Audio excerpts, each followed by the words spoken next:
Today is the first day of semester 3's presentation.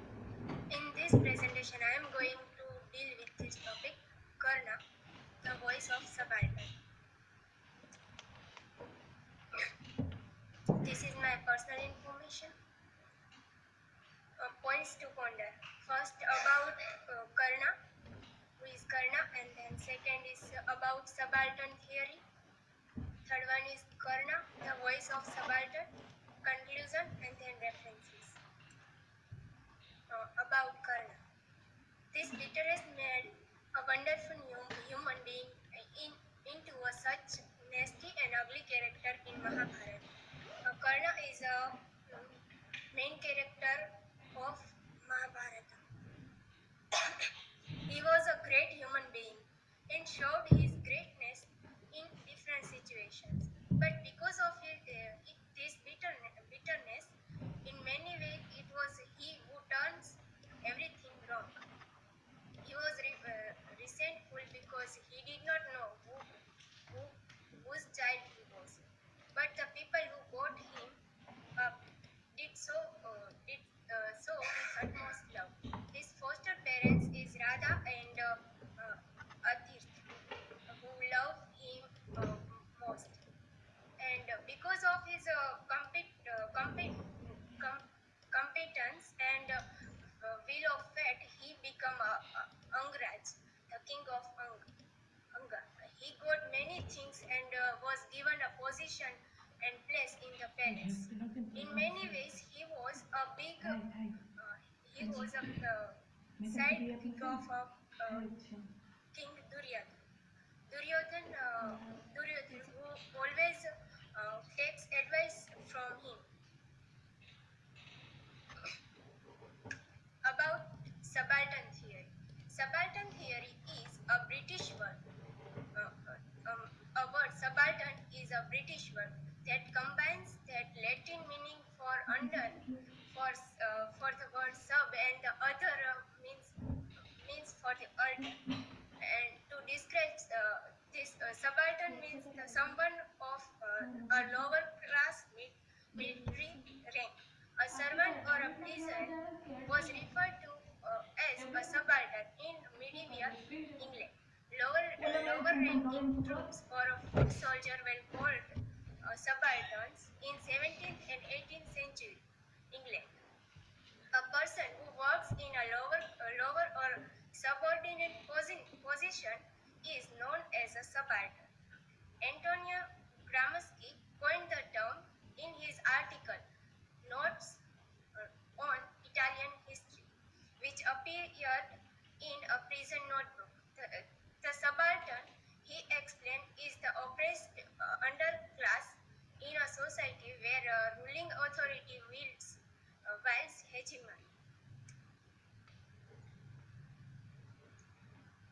The theory of subaltern is popular theory in post-colonial literature that stresses how colonial power and imperialism employed ruthless measures to marginalize and silence native people. The subaltern theory has proved to be the best mode of expression for victims of discrimination of all sorts.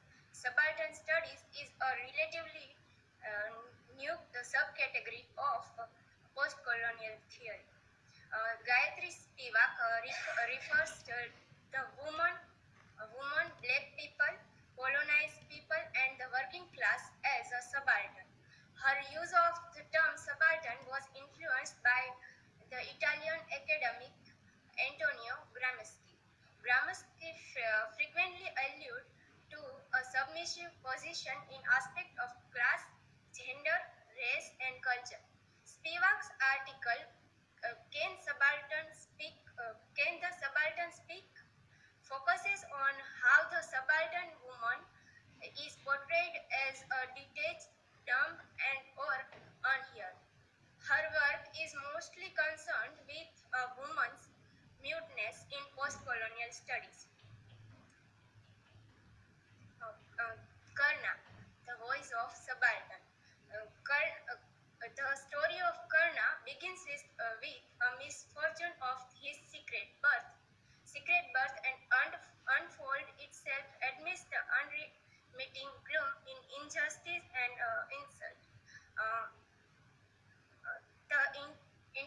cute story of a hero who, despite being born to royalty, was cast away by his mother, brought up lovingly by a lovely chariot and his wife. His whole life was one great struggle against a cruel destiny and all the old odds placed in his ways by iniquities of his time. Uh, for uh, for his unknowing birth and from his that's why he comes from lower class family and that's why many times he got injustice and insult from a society. Uh, on the psychological front, the stigma of his perceived lineage never left him. It requires Adhiratha, his father, to quote him the equally tragic story of Eklavya to bring him out of depression into which Guru Dronacharya's rejection for his enrollment for higher studies had pushed him. Uh, his psyche again suffered a setback when he was debate from the tournament on the basis of his lineage, despite being the best performer of the day. His father always quotes or compare him with the story of Eklavya. And the another big stroke came his way in a Swayamvar of Draupadi. The biggest ambition of any warrior is to display his power in battle, but the cruel fate even denied him that privilege when he was forced to sit out of the Kurukshetra war for the first 10 days. He might have looked normal from the outside, but his inner personality was surely impacted by this and many other tragedies. He was rejected and insulted by society at every step. He developed some flaws engendered by defined spirit and nurtured by association with the devil design of Duryodhan, who is his benefactor prince. Uh, Duryodhan is also like a best friend of him, and but those very things seems enhance and enliven the appeal of his character. At every stage in his life, he had endured immense hardship, and yet never did the deter from the path of righteousness. The various sacrifices he made were only the aspect of his towering through the complex personality. Sometimes it was hard to believe to what extent he could drive himself to adhere to his principles of not sending anybody back empty-handed from his presence. His commitment to his principal's generosity was so strong that he knew that he was virtually giving away his own life to Indra in the shape of his armor or earrings, despite having been beforehand by Suryadev, his divine father. In another instance, he broke the sandalwood panels of his own place for charity when he could not otherwise procure the sandalwood demanded by the old Brahmins. Before him, all the Kauravas as well as the Pandava princes, including Arjuna, had pleaded helplessness in meeting the Brahmin's request because of the non-availability of sandalwood in Hastinapur.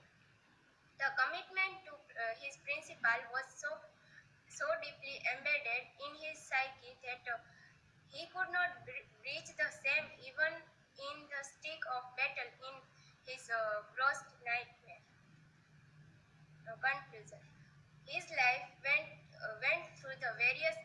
of tragedy and sacrifice alternative.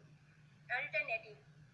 His he displayed this sense of sacrifice continuously, but no good come out of it because he was destroyed the one by the one thing that mattered to him the most. The most he wanted to be somebody that he was not, at least in the society. Overall, all this made him unique personality with no parallel among his contemporaries.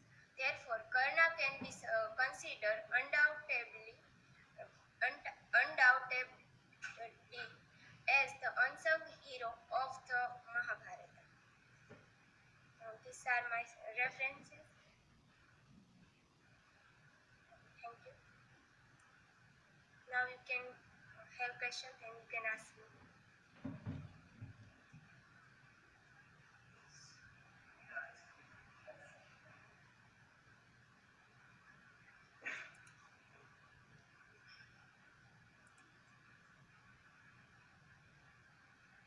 I think for you, my question is, what are some of the lessons that can be learned from Karna's story? From the story of Karna, uh, we can get the lesson that never never stop doing or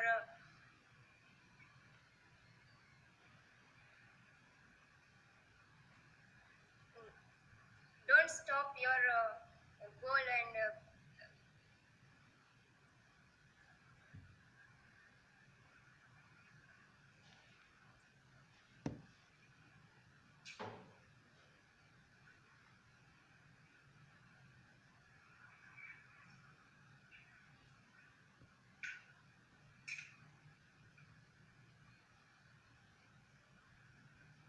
My question is, what are some key moments in the play The Curse on Karna where Karna's subaltern identity is highlighted?